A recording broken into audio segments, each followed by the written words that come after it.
من الشیطان الرجیم بسم اللہ الرحمن الرحیم الحمدللہ رب العالمین والصلاة والسلام علی اشرف الانبیاء والمرسلین خاتم النبیین شفیع ذنوبنا و طبیب نفوسنا مولانا ابی القاسم محمد وآلہ الطیبین الطاہرین اما بعد رب اشرح لی صدری ویسر لی امری واحلل عقدۃ من لسانی یفقہوا قولی رب زدنی علما والحقنی بالصالحین۔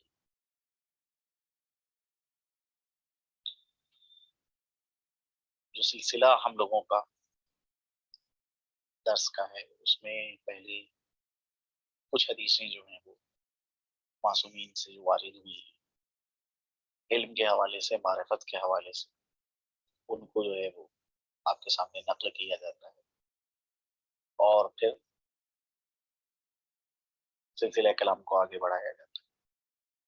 تو اس ذیل میں جو آج حدیث ہے وہ یہ جناب رسالت مآب سے، جس کے اندر جناب رسالت مآب فرماتے ہیں تفکروا فی خلق اللہ ولا تفکروا فی اللہ وتہلکوا، یعنی اللہ کی مخلوق کے بارے میں فکر کرو۔ جو اللہ نے آیات پیدا کی ہیں، نشانیاں پیدا کری ہیں، ان آیات اور نشانیوں کے بارے میں غور و فکر کرو۔ ولا تفکروا فی اللہ، لیکن اللہ کی ذات کے بارے میں فکر مت کرو۔ فتہلکوا، اگر کوئی اللہ کی ذات کے بارے میں فکر کرے گا کہ اس کی ذات کیسی ہے، اللہ کیسا ہے، تو ہلاک ہو جائے گا۔ لہذا ذات پروردگار میں فکر کرنے سے روکا جا رہا ہے۔ ایک دوسری حدیث ہے کہ جس میں حضرت امام صادق علیہ الصلوۃ والسلام فرماتے ہیں ایاکم والتفکر فی اللہ، بچو، پرہیز کرو اللہ کی ذات میں فکر کرنے سے۔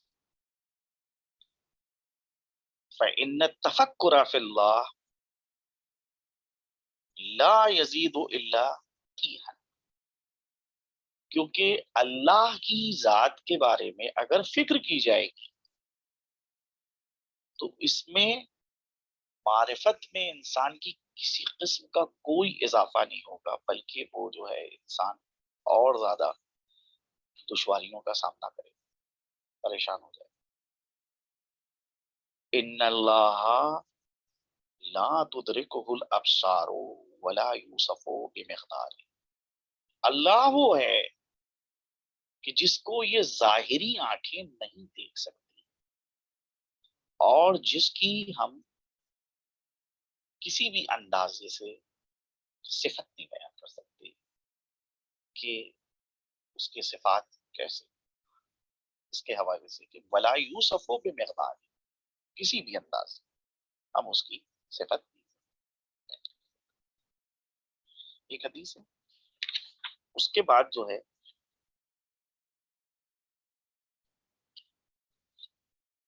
ایک حدیث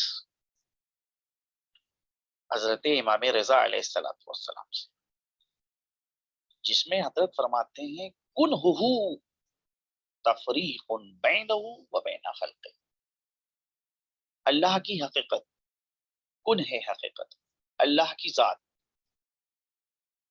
یہ فرق قائم کرتی ہے اللہ کے درمیان اور اللہ کی مخلوق کے درمیان۔ یعنی اللہ کی مخلوق اور اس کی ذات کے بارے میں انسان معرفت حاصل کر سکتا ہے، اس کو سمجھ سکتا ہے، لیکن خود اللہ کی ذات کیسی ہے اس کے سلسلے میں انسان عاجز ہو جائے گا۔ چنانچہ یہ فقرہ جو امام زین العابدین کی دعاؤں میں ہے، جس میں حضرت فرماتے ہیں عجزت العقول عن ادراک کنہ جمالہ، عقلیں عاجز ہیں تیری حقیقت جمال کو درک کرنے سے. تیرا جو جمال ہے اور تیرے جمال کی جو حقیقت ہے، عقل وہاں تک نہیں پہنچ سکتی ہے، عاجز ہے عقل کہ اس حقیقت کو سمجھ لے اور اس کو درک کر لے. وَانْحَسَرَتِ الْأَبْصَارُ، اور نگاہیں جو ہیں وہ حسرت اور افسوس کرتی کہ وہ تجھ کو نہیں دیکھ سکتی. وَلَمْ تَجْعَلْ لِلْخَلْقِ طَرِيقًا إِلَى مَعْرِفَتِكَ، یہ دعا کا جو فقرہ ہے بڑا اہم ہے کہ مخلوق کے لیے تیری معرفت حاصل کرنا، اس کے لیے کوئی راہ نہیں ہے، کوئی راستہ نہیں ہے. الا بالعجز عن معرفت، یعنی مخلوق اللہ کی جتنی چاہے اللہ کی معرفت حاصل کر لے، آخر میں عاجزی اور ناتوانی کا اعتراف کرتے کہ ہم عاجز ہیں، ناتواں ہیں، ایسی ذات کی معرفت نہیں حاصل کر سکتے. تو اللہ کو پہچاننا ہے، یعنی ان احادیث کے پڑھنے کے بعد جو ہے یہ کوئی نہ کہے کہ وہی اللہ کی معرفت پہ نہیں ہو سکتی، نہیں. اور اس کے اوصاف کے سلسلے میں غور و فکر کیا جائے، اس کی نشانیوں کے بارے میں غور و فکر کیا جائے گا، اس کی مخلوق کے سلسلے میں غور و فکر کیا جائے گا کہ کیسی عظیم مخلوق اس نے پیدا کی ہے، کیسی عظیم کائنات اس نے پیدا کی ہے، کیسی عظیم دنیا اس نے پیدا کری ہے. ان کے بارے میں فکر کی جائے، ان کے ذریعے سے خدا کی معرفت حاصل کی. لیکن خود کن ہے ذات، حقیقت ذات، اس کو جو ہے سمجھنے کے لیے امام فرماتے ہیں کہ عجزت العقول عن ادرا کہ کن ہے جمالک، عقلیں عاجز ہیں کہ تیرے کن ہے جمال، حقیقت جمال کو درک کر سکیں، سمجھ سکیں. وانحسرت الابصار، اور آنکھیں جو ہیں وہ افسوس کرتی ہیں کہ وہ تیرے جمال کو درک کر سکیں. یہ بہرحال جو ہے وہ چند احادیث تھی کہ جو آپ کے سامنے پیش کی گئی. اب جو اس سے پہلے والا کلاس تھا اس میں گفتگو جو ہے وہ ہم لوگوں کی سورہ توحید کے حوالے سے چل رہی تھی، اور سورہ توحید کے ذریعے سے اللہ سبحانہ و تعالیٰ کی معرفت جو ہم کو پیدا ہو رہی ہے، اس پہ ابتدا میں جو ہے آپ لوگوں کے سامنے جو ہے وہ شروع کی جو آیات تھی ان کے حوالے سے گفتگو ہوئی تھی. بات جو ہے وہ اللہ الصمد تک کے پہنچی تھی، مگر اللہ الصمد میں صمد کے معنی تو بیان کر دیے کہ صمد کسے کہتے ہیں. اس سے پہلا والا جو کلاس ہے اس کے اندر جو ہے وہ تفصیل کے ساتھ جو ہے صمد کے اوپر بحث ہوئی. لیکن آج آپ کے سامنے آخری ایک حدیث جو ہے وہ میں پیش کر رہا ہوں صمدی کے حوالے سے، اور پھر سلسلہ کلام کو آگے بڑھایا. جناب محمد حنفیہ جو جناب امیر المومنین کے فرزند ہیں، انہی نے حضرت علی علیہ الصلوۃ والسلام سے صمد کے بارے میں سوال کیا کہ صمد کے معنی کیا ہے. یہ اللہ الصمد جو آیا ہے تو صمد کے معنی کیا ہے؟ تو حضرت نے فرمایا کہ صمد کی تعویل یہ ہے کہ وہ نہ اسم ہے اور نہ جسم، نہ اس کا کوئی مثل ہے نہ نظیر، نہ صورت ہے نہ تمثال ہے، نہ حد ہے نہ حدود ہے، نہ محل ہے نہ خالی، نہ کھڑا ہے نہ بیٹھا ہے، نہ ساکن ہے نہ متحرک ہے، نہ ظلماتی ہے نہ نورانی، نہ نفسانی ہے، اس کے باوجود کوئی جگہ اس سے خالی نہیں، اور کسی مکان میں اس کی گنجائش نہیں، نہ وہ رنگ رکھتا ہے نہ انسان کے دل میں سماتا ہے، اور نہ ہی اس کی کوئی بو ہے۔ یہ سب چیزیں اس کی ذات سے پاک ہیں، اور وہ اس کی ذات پاک سے منتفی ہیں، اور وہ ان ساری چیزوں سے پاک ہے۔ حدیث جو ہے اچھی طرح سے یہ نشاندہی کرتی ہے کہ سمت کا ایک بہت ہی جامع اور وسیع مفہوم، جو اس کی ساحت اور بارگاہ اقدس سے مخلوقات کی ہر قسم کی صفات کی نفی کرتا ہے۔ کسی بھی صفت، جو صفت یعنی مخلوق میں پائی جاتی ہے، ہر اس صفت کی اللہ سبحانہ و تعالیٰ کی ذات سے نفی کرتا ہے، کیونکہ مشخص اور محدود اسما اور اسی طرح سے جسم و رنگ اور بو و مکان اور سکون و حرکت، کیفیت، حد و حدود، اس قسم کی دوسری چیزیں، یہ سب ممکنات اور مخلوقات کی صفات ہیں، بلکہ زیادہ تر عالم میں مادہ کے اوصاف ہیں، اور ہم جانتے ہیں کہ خدا ان سب سے برتر اور بالا تر ہے۔ تو یہ ایک حدیث کہ جس حدیث کے اندر جناب امیر نے سمد کی جو تعویل کی اور حقیقت بیان کی کہ سمد کسے کہتے ہیں، کہ نہ وہ اسم، یعنی سمد اللہ کا نام نہیں، اور نہ ہی وہ جسم ہے۔ بھائی اسم جو رکھا جاتا ہے، اسم یعنی نام، یہ نام جو ہے وہ ذات کے اوپر دلالت کرتا ہے، اس کے ذریعے سے ذات کی جانب اشارہ ہوتا ہے۔ یہاں حضرت فرما رہے ہیں نہ وہ اسم ہے، یعنی یہ کوئی نام نہیں ہے اللہ کا جس سے اس کی ذات کی جانب اشارہ، اور نہ جسم ہے،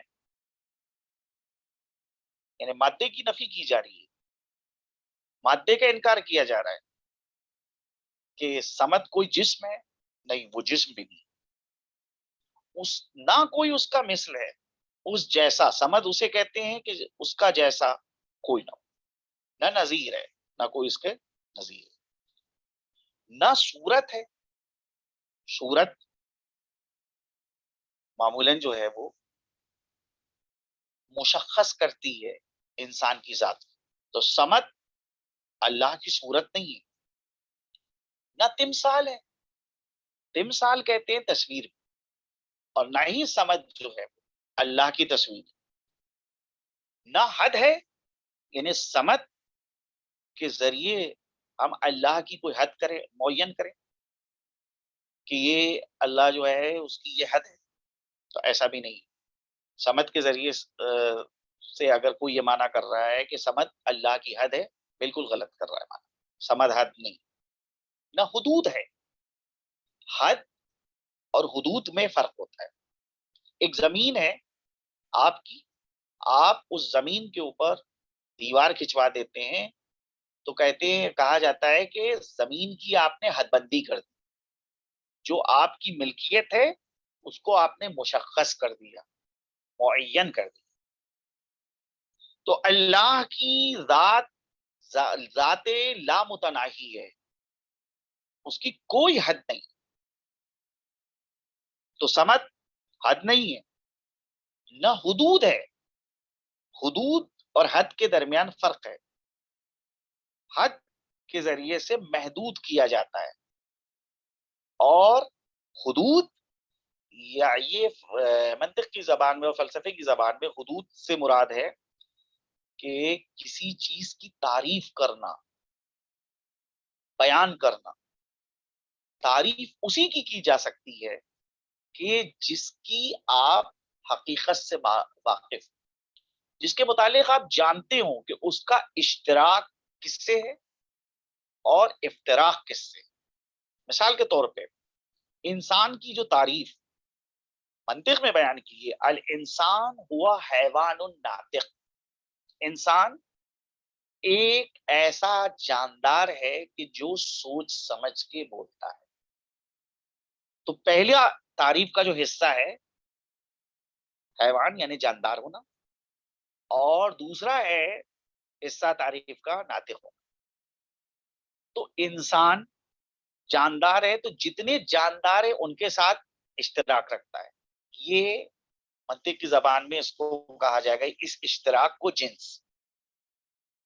اور جہاں سے انسان دوسرے جانداروں سے الگ ہو جاتا ہے صرف اور صرف وہ صفت جو ہے انسان کے اندر پائی جاتی ہے، غیر میں نہیں پائی جاتی، اس کو منطق کی زبان میں کہا جاتا ہے فصل.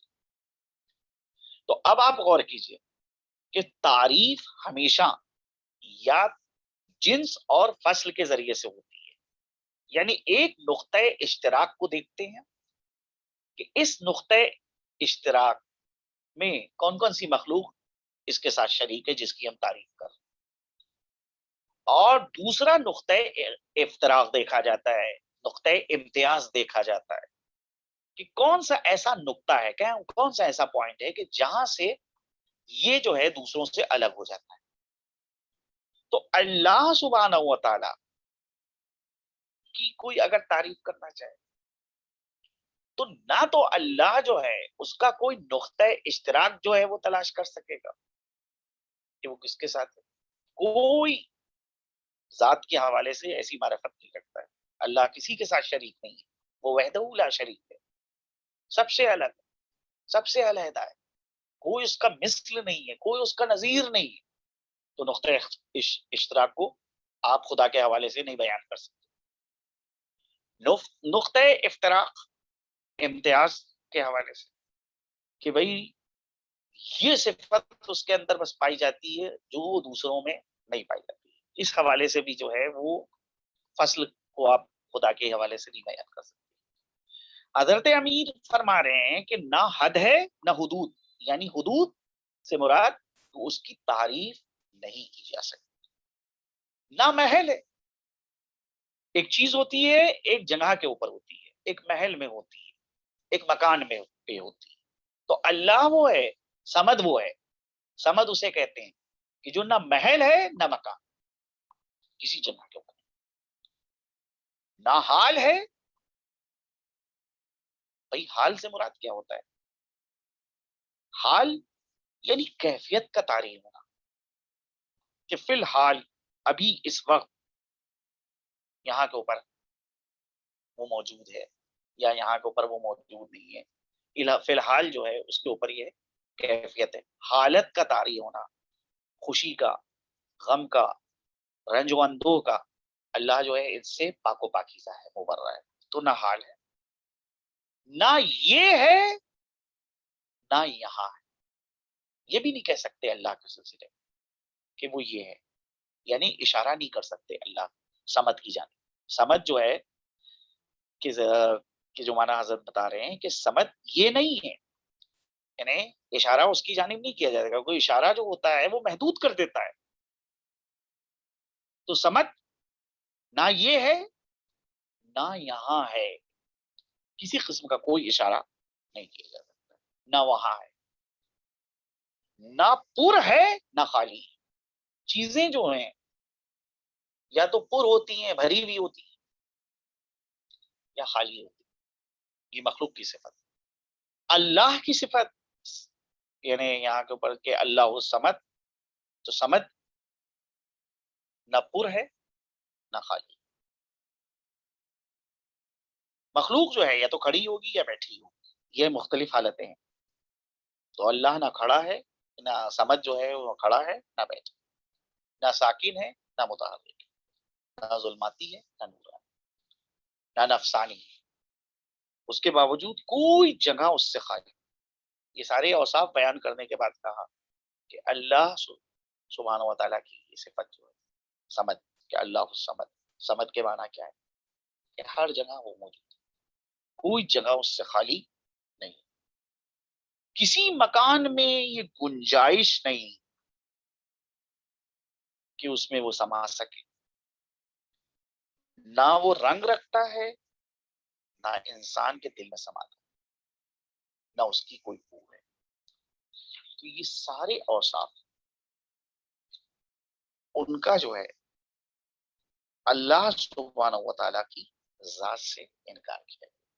یہ آخری حدیث تھی جو سمت کے حوالے سے تھی، جو گزشتہ درس ہے اور یہ آج کی حدیث. دونوں کو اگر آپ ملا کے سنیں گے تو انشاءاللہ سمت کے مکمل طور کے اوپر معنی جو ہے وہ واضح ہو جائیں گے. کیونکہ گزشتہ درس میں سمت کی لغت میں کیا معنی ہے اور مختلف احادیث میں سمت کے کیا معنی بیان کیے گئے تھے، اس کی جانب جو ہے وہ تشریح کی گئی تھی. اس کے بعد جو بات سورہ توحید میں کی جاتی ہے، سورہ اخلاص میں، کہ لم یلد ولم یولد، یہ یہاں کے اوپر یہود اور نصارہ اور مشرکین عرب کے عقائد کی اس آیت کے اندر جو ہے وہ رد کی جا رہی ہے. ان کے نظریات پہ خط بطلان کھینچا جا رہا ہے، خط تنسیخ کھینچا جا رہا ہے. یہ بتایا جا رہا ہے کہ یہ غلط عقیدے جو رکھتے ہیں اللہ کے حوالے سے وہ صحیح نہیں. تو لم یلد ولم یولد یعنی اس نے نہ کسی کو جنا ہے اور نہ ہی وہ خود کسی سے پیدا ہوا ہے. اس بیان کے مقابلے میں ان لوگوں کا نظریہ ہے تثلیث کے قائل ہیں، یعنی نصارہ مسیحی، جن کا یہ عقیدہ ہے کہ باپ، بیٹا اور روح القدس تینوں ایک ہیں، ایک تین. یہ تثلیث کا عقیدہ کہ جس کی قرآن نے نفی کی ہے اور کہا ہے کہ تثلیث کے عقیدے کو چھوڑ دو، اللہ وحدہ لا شریک ہے. اس کے مقابلے میں مسیحی اور عیسائی جو ہیں وہ وحدت کے قائل نہیں ہیں، تثلیث کے قائل ہیں، اور وہ کہتے ہیں کہ ایک تین ہے، تین ایک. حضرت مسیح کو نصارہ جو ہے وہ خدا کا بیٹا مانتے ہیں اور یہودی حضرت عزیر کو خدا کا بیٹا مانتے ہیں. بہرحال اگرچہ یہودی عقائد کو اگر دیکھا جائے تو وہاں کے اوپر وہ حضرت عزیر کو بیٹا آج نہیں کہتے ہیں، لیکن قرآن نے جو ہے اپنی آیت میں ذکر کیا کہ وقالت الیہود عزیر ابن اللہ. یہودی یہ کہتے ہیں کہ عزیر اللہ کا بیٹا ہے، اللہ کا فرزند ہے. وقالت النصارى المسیح ابن اللہ، اور نصارہ یہ کہتے ہیں، یعنی مسیحی یہ کہتے ہیں کہ حضرت مسیح جو ہیں وہ فرزند خدا ہے، اللہ کے بیٹے.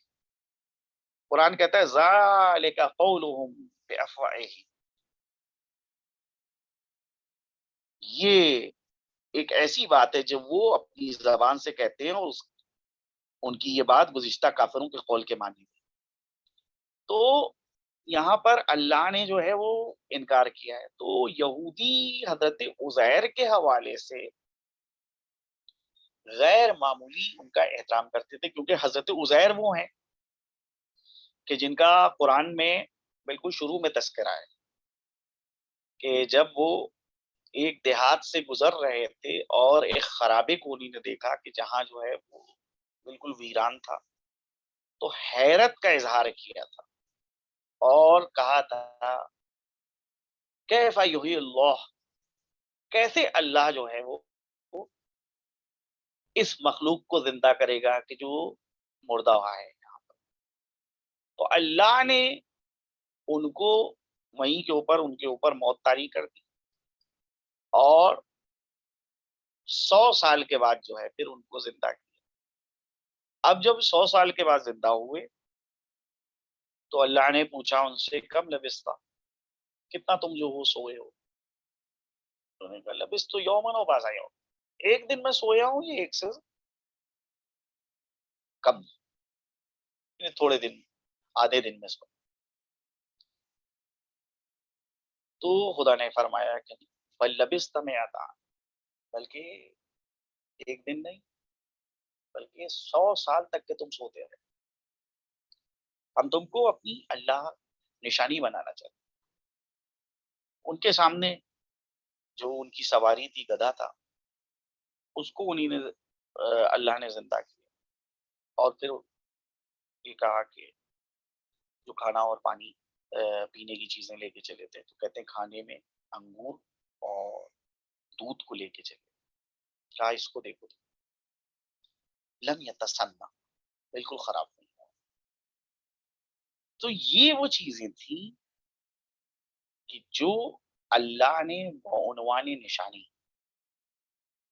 ان کے سامنے ظاہر کری، اور ان کو اللہ کی قدرت کا علم ہوا، کیونکہ اعتراض کیا تھا خرابے سے گزرتے وقت کہ کیسے جو ہے اللہ جو ہے ان مردوں کو زندہ کرے گا. تو خود اللہ نے جو ہے وہ انہی کی ذات کے اوپر جو ہے یہ نشانی پیش کری اور ان کی ذات کو جو ہے دوسروں کے لیے جو ہے آیت بنا دی. تو اب یہودیوں کے درمیان جو ہے وہ حضرت عزیر کا غیر معمولی جو ہے وہ احترام تھا. اور یہ احترام وہ تھا، کسی بھی کا بھی احترام دیکھیے آپ کیجیے، چاہے نبی کا احترام ہو، چاہے امام کا احترام ہو، چاہے علماء کا احترام، ہر ایک کا احترام جو ہے اس کی ایک حد ہوتی ہے. کسی کا احترام ایسا نہیں ہونا چاہیے کہ خدا کے مقابلے میں. حضرت عزیر کا یہودی غیر معمولی احترام کرتے تھے، اور یہ احترام اس حد تک کے بڑھ چکا تھا کہ گویا کہ ان کو اللہ کا فرزند شمار کر رہے ہیں، اللہ کا بیٹا کہہ رہے ہیں، جس کو قرآن نے ذکر کیا ہے کہ وقالت الیہود عزیر ابن اللہ. یہودی یہ کہتے ہیں کہ عزیر جو ہے وہ اللہ کے فرزند. مسیحی نصارہ یہ کہتے ہیں کہ مسیح جو ہیں وہ اللہ کے فرزند. یہ تو یہود و نصارہ کا مسئلہ تھا. مشرکین عرب کا یہ عقیدہ تھا کہ ملائکہ خدا کی بیٹیاں ہیں. چنانچہ قرآن کریم نے ان کے اس قول کو ذکر کیا وَخَرَقُوا لَهُ بَنِينَ وَبَنَاتٍ بِغَيْرِ عِلْمٍ. انہوں نے جھوٹ اور جہالت کی بنا پر خدا کے لیے بیٹے اور بیٹیاں بنا یہ عقیدہ قائم کر لیا تھا کہ یہ ملائکہ جو ہیں وہ اور فرشتے جو ہیں وہ خدا کی بیٹی ہیں. تو اللہ نے لم یلد اور ولم یولد کے ذریعے سے ان سب کے عقیدے کی نفی کری، انکار کیا. بعض روایات سے معلوم ہوتا ہے کہ یہ لم یلد اور ولم یولد کی آیت میں جو تولد کا ذکر ہے یہ ایک وسیع معنی رکھتا ہے، اور اس سے ہر قسم کی مادی اور لطیف چیزوں کے خروج کو ذات اقدس سے گویا کہ نفی کی گئی ہے کہ پروردگار عالم جو ہے اس سے کسی قسم کی کوئی مادی چیز جو ہے نہ خارج ہوئی ہے اور نہ کوئی لطیف چیز جو ہے اس سے خارج ہوئی ہے، اس کی نفی کی جا رہی ہے، انکار کیا جا رہا ہے. جو ایسا کہ سمت کے معنی میں جو امام حسن علیہ السلام نے اہل بصرہ کے نام جو خط لکھا تھا اس کے اندر فرمایا تھا سمت کی تفسیر میں یہ کہ لم یلد ولم یولد کے جملے کی اس طرح تفسیر کی تھی کہ سمت کے معنی ہے کہ لم یلد یعنی کوئی چیز اس سے خارج نہیں ہوئی ہے، نہ بیٹے جیسی کوئی مادی چیز اور نہ ہی وہ تمام چیزیں جو مخلوق سے خارج ہوتی ہیں. لم یلد جب کہا تو نہ کوئی اس نے جنا ہے، کوئی بیٹا جنا ہے، اور نہ وہ چیزیں اس سے باہر نکلی ہیں جو مخلوقات سے باہر نکلتی ہیں. جیسے کہ عورت کی چھاتیوں سے دودھ باہر نکلتا ہے تو وہ اس کو پیدا کر رہی ہے، تو خدا معاذ اللہ نعوذ باللہ ایسا کوئی چیز اس سے باہر نہیں آتی، ایسی کوئی چیز اس سے خارج نہیں ہوتی، اور نہ ہی وہ نفس جیسی کوئی لطیف چیز اس سے جو ہے وہ باہر آتی ہے. یا مثال کے طور کے اوپر جو نفس کی کیفیتیں ہیں، حزن اور ملال، خوشی، غمی، خواب اور خیال، ہنسنا، رونا، یہ سب نفس کی خصوصیات ہیں. تو اللہ سبحانہ و تعالیٰ ان سارے صفات سے پاک و پاکیزہ ہے. جو نفس کی خصوصیات ہیں وہ بھی اس سے باہر نہیں آتی ہیں، کہ نہ اس کے اندر خوف پیدا ہوتا ہے، نہ رجا پیدا ہوتی ہے، کسی کوئی امید پیدا ہوتی ہے، نہ شوق نہ ملالت، نہ اس کو بھوک لگتی ہے، نہ وہ کبھی سیر ہوتا ہے. یہ ساری صفات جو ہیں وہ اللہ سبحانہ و تعالیٰ کی نہیں ہے، بلکہ یہ مخلوق کی صفت. تو لم یلد، ایسی کوئی صفت جو مخلوق کے اندر پیدا ہوتی ہے وہ اللہ کے سے میں نہیں پیدا ہوتی، اللہ سے باہر نہیں آتی. تو تنہا لم یلد کے معنی جو ہیں یہ کہنا کہ خدا جو ہے، کیونکہ قرآن کا جب ترجمہ کیا جائے گا اور قرآن کے معنی کو بیان کیا جائے گا اس آیت کو، تو وہاں کے اوپر تو بہرحال جو ہے وہ ایک کسی ترجمے کو لکھ دیا جائے گا. تو لم یلد کا لفظی ترجمہ تو یہی لکھ دیا جائے گا کہ کوئی چیز اس نے نہیں جلی. لیکن اب اس کی تشریح میں جو ہے یہ چیز بیان کی جائے گی کہ لم یلد سے مراد یہ ہے کہ کوئی نہ مادی چیز اس سے باہر آتی ہے اور نہ کوئی لطیف چیز باہر آتی ہے جو نفس سے صادر ہوتی ہے، جس کی مثالیں دی. وہی مادی چیزوں کی بھی مثال دے دی کہ کوئی مادی چیز جو ہے وہ خدا سے باہر نہیں آتی، اور لطیف چیزیں جو نفس کی سے صادر ہوتی ہیں جیسے حزن و ملال، ہنسنا یا رونا یا غم، یہ سب چیزیں بھی جو ہیں وہ اس سے باہر نہیں آتی. اللہ جو ہے وہ اس سے کہیں زیادہ جو ہے وہ بالاتر ہے اور برتر ہے. یہ یہاں کے اوپر جو ہے وہ آپ کے سامنے یہ معنی بیان کیے گئے کہ لم یلد اور ولم یولد کی کیا معنی ہے. نہ اس نے کسی کو جنا ہے اور نہ وہ خود کسی سے پیدا ہوگا. ایک حدیث ہے اس کے مطابق جو ہر قسم کے خروج اور ایک چیز کے کسی دوسری چیز کا نتیجہ ہونے کو شامل ہو، اس آیت میں گویا کہ اس معنی کو بیان کیا جا رہا ہے. بہرحال تحلیل اگر اس کی جائے اور تجزیہ اس کا کیا جائے تو نتیجہ یہ نکلے گا کہ وہ مادی عوارض سے بھی پاک و منزہ ہے، اور جو لطیف عوارضات ہیں جو طاری ہوتے ہیں ان سے بھی وہ پاک و پاکیزہ ہے. سورہ کے آخر میں خدا کے اوصاف کے بارے میں مطلب کے مرحلے کو کمال تک پہنچاتے ہوئے فرماتا ہے کہ ہرگز اس کا کوئی شبیہ اور ہمسر نہیں. ولم یکن لہ کفوا احد. کف اصل میں مقام و منزلت اور قدر میں ہم پلہ کے معنی بھی استعمال ہوتا ہے کہ اگر کوئی مقام اور منزلت کے اعتبار سے برابر ہو یا منزلت کے اعتبار سے برابر ہو، اس کو کہا جاتا ہے کہ فلاں فلاں کا کف، فلاں فلاں کا ہمسر ہے، فلاں فلاں کا برابر ہے. اللہ سبحانہ و تعالیٰ کی ذات وہ ذات ہے کہ نہ مقام کے اعتبار سے کوئی اس کے برابر ہو سکتا ہے، نہ منزلت کے اعتبار سے کوئی اس کے برابر ہو سکتا ہے، نہ جو ہے وہ اوصاف کے اعتبار سے اس جیسا کوئی ہو سکتا ہے. کسی بھی لحاظ سے اس کے برابر کوئی نہیں ہو سکتا. جناب امیر نے نہج البلاغہ میں فرمایا کہ اس نے کسی کو نہیں جنا کہ وہ خود بھی مولود ہو. اگر وہ کسی کو جن رہا ہے تو اس کے معنی یہ ہے کہ وہ خود بھی پیدا ہوا ہے. حضرت فرماتے ہیں کہ اس نے نہ کسی کو جنا کہ وہ خود بھی مولود ہو، اور نہ وہ کسی سے پیدا ہوا، اور نہ وہ محدود ہوتا ہے، اس کا کوئی مثل و نظیر نہیں ہو سکتا، اور اس کا کوئی ہم پلہ ہو جائے یہ بھی ناممکن. اس کے لیے کسی شبیہ کا تصور نہیں ہو سکتا کہ وہ اس کے مساوی ہو جائے. یعنی کوئی بھی مخلوقات میں سے اس کے کوئی برابر ہو جائے. اب یہاں کے اوپر جو ہے یہ بات ہے کہ بعض افراد بغیر سمجھے بوجھے جو ہیں وہ بعض باتیں اپنی زبان کے اوپر جاری کرتے ہیں جو سراسر توحید کے خلاف. حقیقت میں وہ کبھی کبھی جو ہے وہ سوچتے ہیں کہ ہم فضائل بیان کر رہے ہیں، جناب امیر کے فضائل بیان کر رہے ہیں، رسالت مآب کے فضائل بیان کر رہے ہیں، لیکن جو ہے ان آیات احادیث پہ غور نہیں کرتے، ان کے سلسلے میں فکر نہیں کرتے، اور گویا لاشعوری طور کے اوپر، میں نہیں کہوں گا کہ شعوری طور کے اوپر ان سے یہ حرکت فرضت ہوتی ہے، لاشعوری طور کے اوپر وہ لوگ جو ہیں خدا کے مقابلے میں لے جا کے کھڑا کر دیتے۔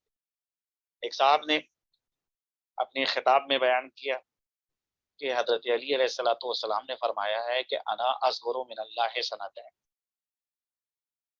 میں اللہ سے 2 سال چھوٹا ہوں۔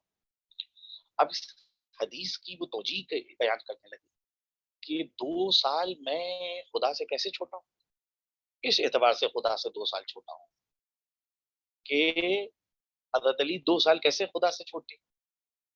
تو انہیں نے توجیہ میں یہ بیان کیا کہ خدا وہ ہے کہ جس کو لا تاخذہ سنۃ ولا نوم، اللہ کی صفت جو آیت الکرسی میں بیان کری گئی ہے کہ اس کو نہ تو اونگ آتی ہے نہ نیند آتی،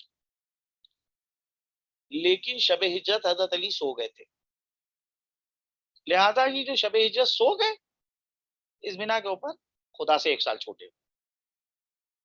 دوسری صفت یہ بیان کی جاتی ہے کہ خدا کے اوپر جو ہے کوئی جو ہے خدا کو زخم نہیں لگا سکتا، کوئی جو ہے اس کے اوپر حملہ نہیں کر سکتا، لیکن جنگ خندق میں عمرو بن عبدود نے حضرت علی کے سر کے اوپر ضربت لگا دی جس سے جو ہے وہ ان کا سر زخمی ہو گیا، اس بنا کے اوپر وہ 1 سال خدا سے چھوٹے ہوئے، معاذ اللہ نعوذ باللہ۔ حدیث جو آپ بیان کر رہے ہیں اس کی اس طرح سے توجیہ اگر آپ کر رہے ہیں، سوچنا چاہیے کہ خداوند کریم کے مقابلے میں جو ہے آپ امیر المومنین کو کھڑا کر رہے ہیں، یعنی روح امیر المومنین ہمارے ائمہ کے روح جو ہے وہ ان مطالب کو سن کے کام جاتی ہے کہ کبھی کبھی بعض چیزیں فضائل میں بیان کی جا رہی ہیں جو فضائل میں نہیں ہے، سراسر جو ہے وہ نقص میں تمام ہوگی، کیونکہ اہل بیت اطہار قطعاً اس چیز کو پسند نہیں کرتے ہیں۔ حضرت علی علیہ الصلوۃ والسلام فرماتے تھے کہ میرے لیے یہ فخر ہے کہ پروردگارا تو میرا خدا ہے، میرا پروردگار، اور یہ میرے لیے عزت ہے کہ میں تیرا بندہ ہوں۔ ایک طرف تو جناب امیر یہ فرما رہے، دوسری طرف احادیث میں ملتا ہے کہ کسی نے حضرت علی سے پوچھا، فضائل و مناقب جو حضرت کے ہیں ان سے اعتراف کرتے ہوئے یہ بات میں آپ کے سامنے کہہ رہا ہوں کہ حضرت سے پوچھا کہ یا علی یہ بتائیے کہ آپ خدا کے مقابلے میں اپنے کو کتنا کمزور اور ناتواں سمجھتے ہیں؟ تو حضرت نے فرمایا کہ اگر وہ چاہے تو میں پلک کو نہیں جھپکا سکتا۔ اللہ اکبر۔ یہ ہے جناب امیر کا بیان کہ جب حضرت نے پوچھا کہ آپ خدا کے مقابلے میں اپنے کو کتنا کمزور سمجھتے ہیں، کتنا ناتواں سمجھتے ہیں، تو حضرت فرما رہے ہیں اگر وہ چاہے تو میں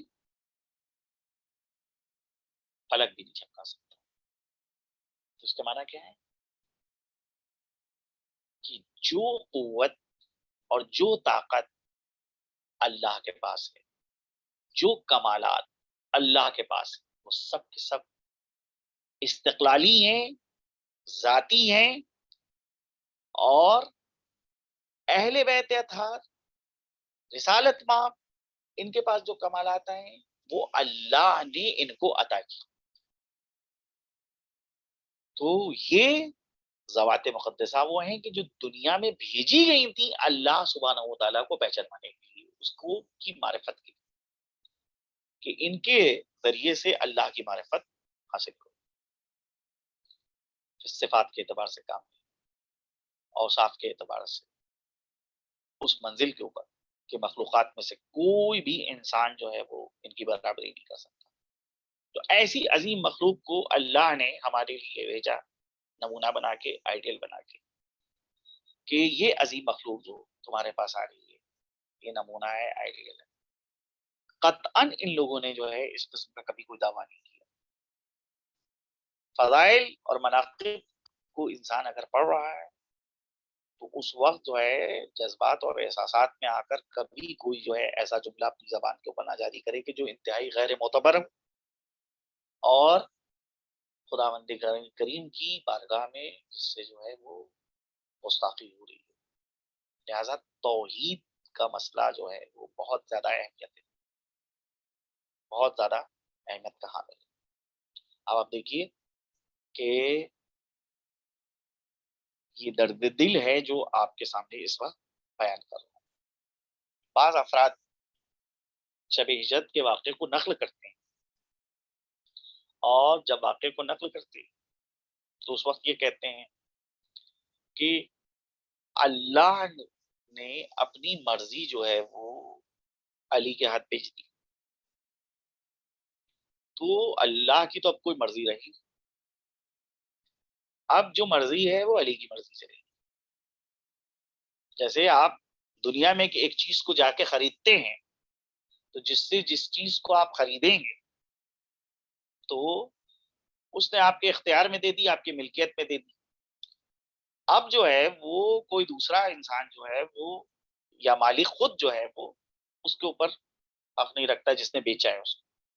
تو بالکل ایسے ہی ہے مسئلہ کہ اللہ نے شب ہجرت حضرت علی علیہ السلام کے نفس کو لے لیا اور اپنی مرضی ان کے سپرد کر دی، یعنی ان کو فروخت کر دی۔ تو اب اس کے معنی یہ ہے کہ اب اللہ کی کوئی مرضی نہیں۔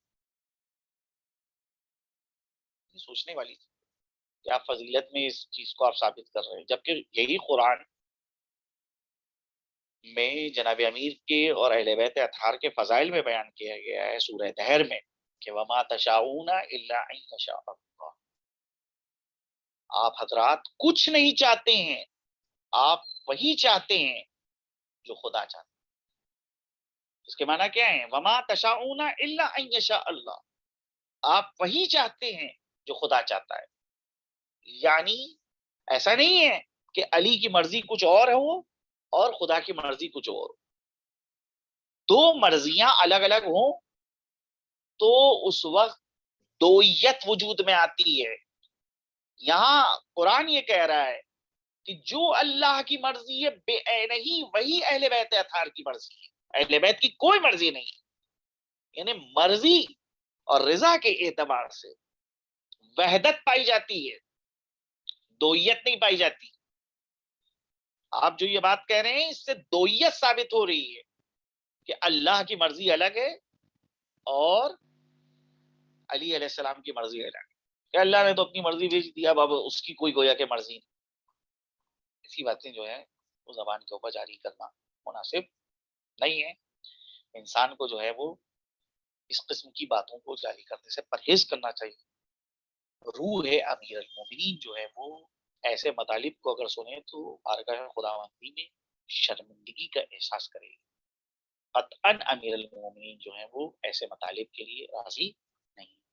لہذا ہماری ذمہ داری ہے کہ اگر ہم جو ہیں وہ اس قسم کی چیزیں اگر سنیں تو بہتر یہ ہے کہ پڑھنے والے کو متوجہ کریں اور بتائیں، اس سے سوال کریں، کیونکہ اگر سوال نہیں ہوتا ہے تو لہٰذا ہمت لوگوں کی ہوتی ہے، وہ سوچتے ہیں کہ جو چیزیں ہم نے کہی ہیں وہ بالکل صحیح کہیں، ٹھیک کہیں گی، لوگوں نے سب نے قبول کر لیا ہے۔ لیکن اگر سوال ہو جائے تو پھر بہرحال آئندہ کے لیے روکش ہو جاتی ہے کہ پھر انسان جو ہے وہ وہاں کے اوپر ایسے اس قسم کی باتیں نہیں کرے۔ بہرحال یہیں کے اوپر جو ہے وہ آج کا یہ عقائد کا درس جو ہے روکا جا رہا ہے۔ اب آپ کے سامنے جو ہے فقہ کے چند مسائل بیان کی جا رہے ہیں۔ ایک چیز ہے مطہرات میں جس کو کہتے ہیں استحالہ۔ استحالہ کے معنی یہ ہوتے ہیں کہ ایک جنس دوسری جنس سے تبدیل ہو جائے، اسے کہتے ہیں استحالہ۔ مثال کے طور پر اگر کسی نجس چیز کی جنس یوں بدل جائے کہ ایک پاک چیز کی شکل اختیار کر لے تو وہ پاک ہو جاتی ہے۔ لکڑی ہے جو نجس ہے، آپ نے اس لکڑی کو جلایا اور یہ لکڑی جو تھی جل کے راکھ ہو گئی، تو اپنی اس کی اصل شکل جو ہے وہ تبدیل ہو چکی، دوسری شکل اس نے اختیار کر لی۔ یا کتا جو ہے وہ نمک کی کان میں گر گیا اور اب اس کا وجود باقی نہیں رہا، ختم ہو گیا، وہ نمک بن گیا۔ اسی کو کہتے ہیں استحالہ، یعنی ایک جنس دوسری جنس میں تبدیل ہو جائے۔ تو پہلے وہ کتا جو تھا نجس العین، لکڑی جو تھی نجس تھی، لیکن جب لکڑی راکھ میں تبدیل ہو گئی تو پاک ہو گئی۔ کتا نمک کی کان میں گرا اور اس کا وجود ختم ہو گیا، اور وجود جو ہے وہ تبدیل ہو گیا نمک میں، وہ نمک ہو گیا، تو اس کو پھر اس نمک کو پاک شمار کیا جائے۔ لیکن ہر جگہ کے اوپر یہ چیز استحالہ والا حکم نہیں ہے۔ مثال کے طور پہ ایک نجس گیہوں ہے، اس کا آٹا پیس لیا جائے اور پیس کے اس کی روٹی پکا لی جائے۔ اب وہاں آپ کہیں کہ یہاں پر بھی تو جنس تبدیل ہو چکی ہے، استحالہ واقع ہو گیا ہے، لہٰذا جو ہے یہ روٹی کیا پاک شمار کی جائے گی؟ کہا کہ نہیں، یہاں کے اوپر استحالہ واقع نہیں ہوا ہے، حقیقت تبدیل نہیں ہوئی ہے۔ اگرچہ گیہوں آٹے میں تبدیل ہو گیا ہے، آٹے سے روٹی پک چکی ہے، لیکن پھر بھی جو ہے وہ بہرحال اس کی اصل حقیقت اپنی باقی ہے۔ اسی طرح سے ایک نجس مٹی سے اگر لوٹا بنا لیا جائے، برتن بنا لیے جائیں، تو اگر نجس مٹی سے آپ نے برتن بنائے ہیں تو کیا وہ جو ہے پاک شمار کیے جائیں گے؟ کہتے نہیں، ان کو بھی نجس شمار کیا جائے۔ یہ ہے استحالہ، چوتھی چیز مطہرات میں سے چوتھی مطہر۔ اور پانچویں چیز ہے انقلاب مطہرات میں۔ مثال کے طور پہ اگر شراب خود بخود یا کوئی چیز ملانے سے، سرکہ اور نمک ملانے سے سرکہ بن جائے تو پاک ہو جاتی ہے۔ آپ نے شراب کے اندر نمک ملایا یا شراب کے اندر سرکہ ملایا، آپ نے جو سرکہ ملایا اس سے شراب جو تھی وہ سرکہ بن گئی، یا نمک ملانے سے سرکہ میں تبدیل ہو گئی، تو یہ کہتے ہیں فقہ کی زبان میں اس کو کہ یہ انقلاب ہو گیا ہے، ایک شے دوسری چیز میں تبدیل ہو گئی، تو بہرحال اس کو پاک شمار کیا جائے۔ وہ شراب جو نجس انگور یا اس کی جیسی کسی دوسری چیز سے تیار کی گئی ہو، یا کوئی نجس چیز شراب میں گر جائے تو سرکے کے بن جانے سے پاک نہیں، یعنی ایک شراب ہے جو نجس انگور سے تیار کی گئی، یا کوئی دوسری نجس چیز جو ہے اس شراب کے اندر گر گئی، بعد میں وہ شراب سرکے میں تبدیل ہو گئی، تو آیت اللہ سستانی کے نزدیک جو ہے وہ سرکہ جو ہے وہ پاک نہیں شمار کیا جائے گا، نجس شمار کیا جائے گا۔ نجس انگور، کشمش اور نجس کھجور سے جو سرکہ تیار کیا جائے وہ بھی نجس ہے۔ انگور نجس، کشمش نجس، اور جو ہے جناب کھجور جو ہے وہ نجس، اس سے آپ نے سرکہ بنایا تو اس کا بھی جو ہے وہ نجسی اس کو شمار کیا جائے گا۔ بہرحال فی الحال جو ہے وہ یہیں کے اوپر جو ہے ان مسائل کو روکا جا رہا ہے۔ آپ حضرات سے گزارش ہے کہ اگر درس کے حوالے سے کسی قسم کا کوئی سوال ہو تو آپ کر سکتے ہیں، میں حاضر ہوں۔